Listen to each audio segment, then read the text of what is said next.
This is currently a drive-by-wire electrical quadricycle. It's not yet a driverless car. That's what we're working on at the moment.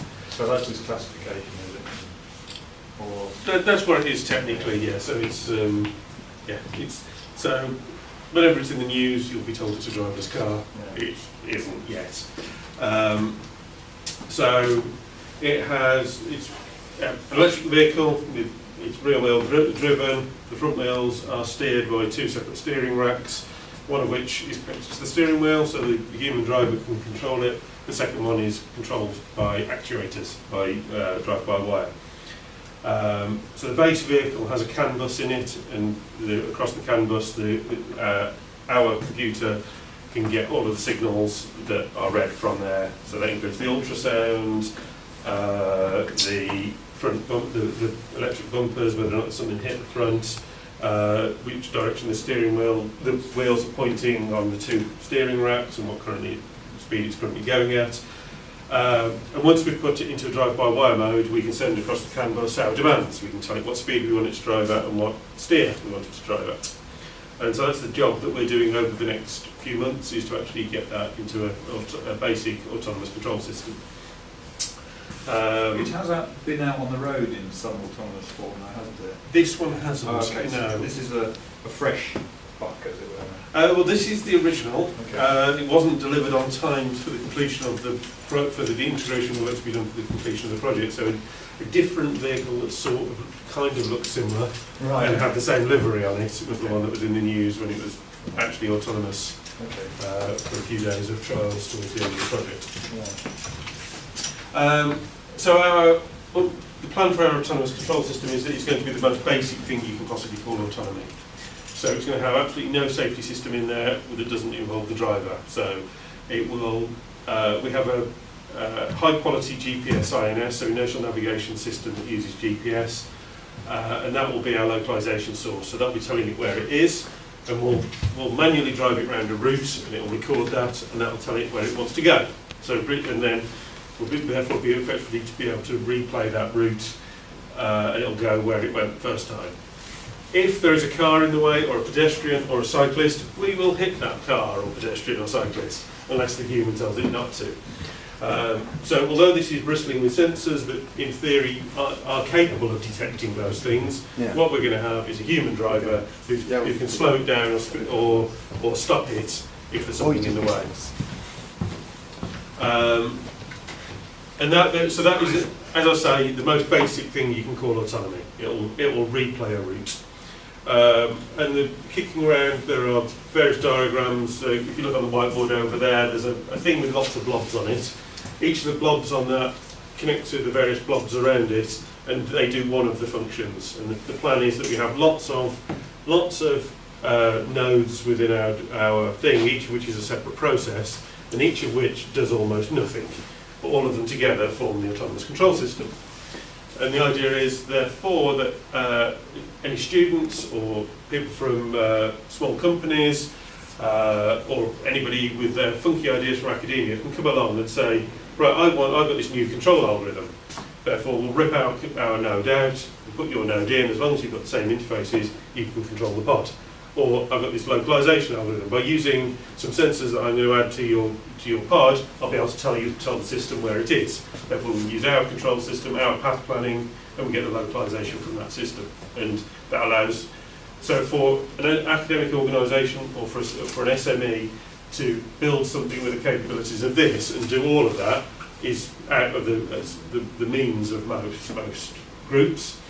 So we can provide this, and therefore any given group can just work on one small block, whatever their speciality in research and development is.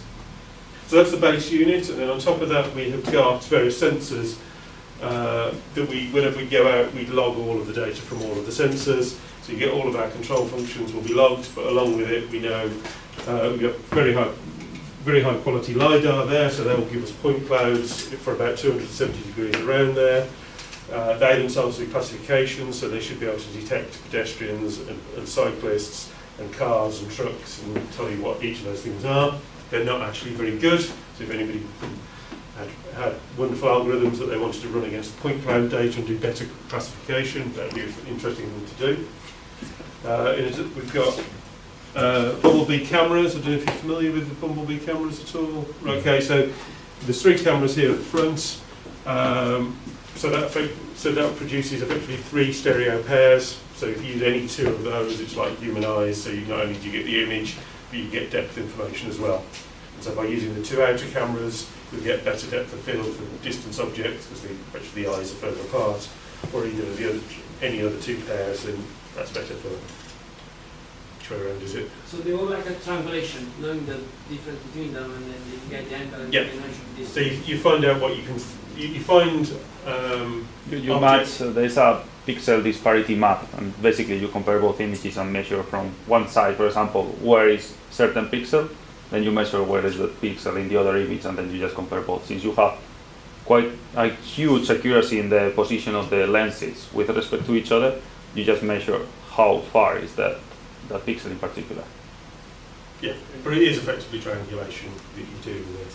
So you try to find the same thing in the 2 images on usually on a very small scale. So you find very small features, little textures, and you say, right, it's here on this camera, this one here on that one, and therefore it's 10 metres away. And the closer they are, the more different they will be. So something that's at an infinite distance, it doesn't matter how far apart your eyes are, they'll see the same thing. But if you hold your finger in front of your eye, it's completely different in your 2 eyes. Okay, in addition to that, what have we got? Yeah, so we've got GPS on the top, we've got 3 GPS antenna on top. 2 of them get used by the localization system, one is just used for timing. There's a Mobileye camera as well in the front. I always forget one at least. Of the Yeah. sensors. Yeah, so that's it's a development version of a standard thing that you can buy, so you can get for a few £100. You can have one fitted to your car, and it'll do classification of objects. It will warn you as a pedestrian just crossing the road ahead that you might not have seen.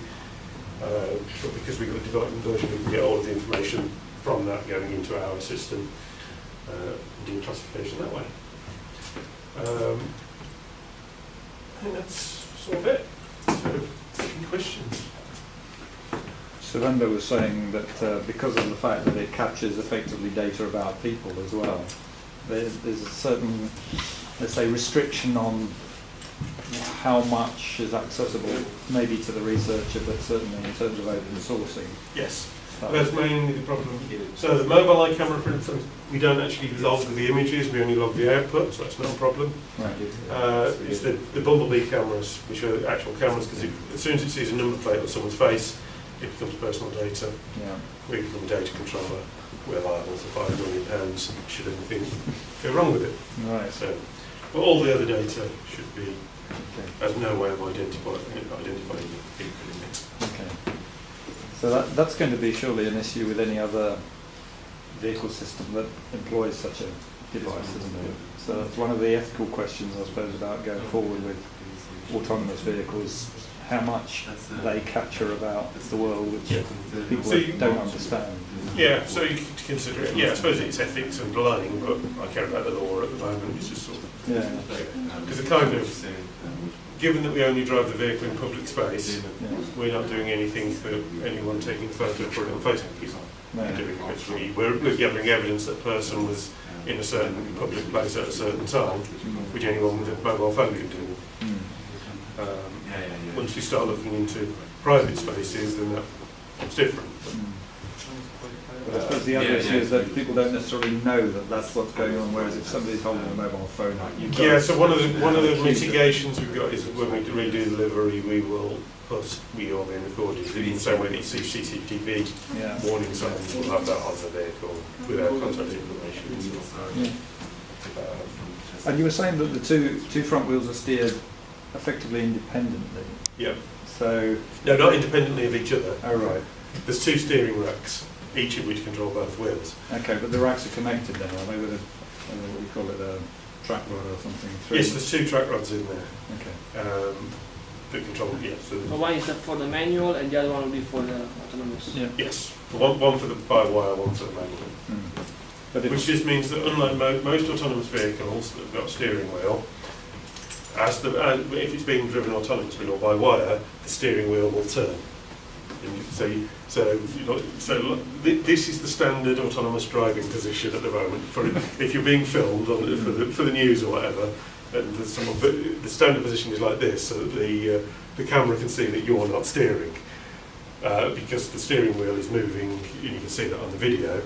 So the natural thing to do is just hold your hands in your lap, but you can do the Wizard of Oz thing where you can claim it's an autonomous vehicle, but really you're just subtly steering by holding the bottom of the steering wheel. So people do that.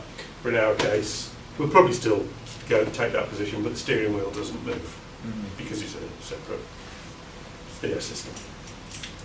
Okay, and is it disengaged then while the electric steering is operational? So one of them will always be central, except in an emergency situation.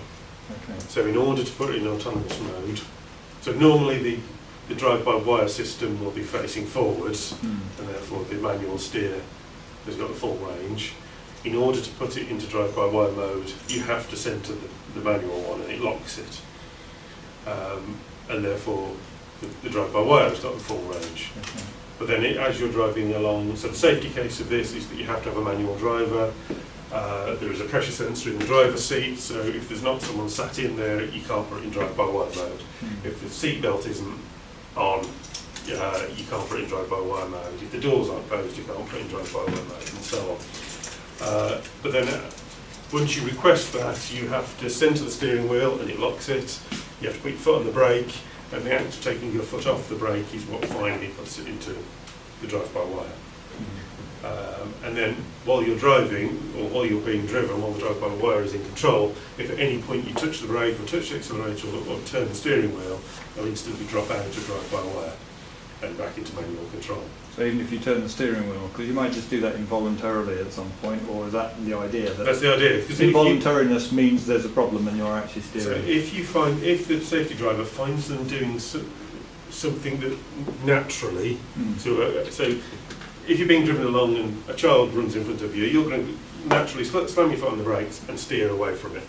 And that action will take it out of drive-by-wire. Right. And it might be that if the drive-by-wire system were turning you to the left at the moment, if you put it full lock right to the right, you'll be going in a straight line. And then there'll be a recovery system where the two systems then have to be centred in order to recover from that. Okay. But that should be an exceptional circumstance. Just out of curiosity, and maybe you're probably familiar with this, how many autonomous vehicles are there roughly floating around in the UK at the moment? 0? Floating around. So actually driving around on actual roads. Not necessarily on roads, because there's one down in Greenwich, isn't there? Okay, so there's the Heathrow pods. So it depends on what you want to call vehicle. That's sort of PRT, isn't it, the Heathrow pod in a sense? The ones that go around the concrete track up to Terminal 5. But they're autonomous vehicles. They use the concrete track for their safety system. But they are localised and controlled. Programmed,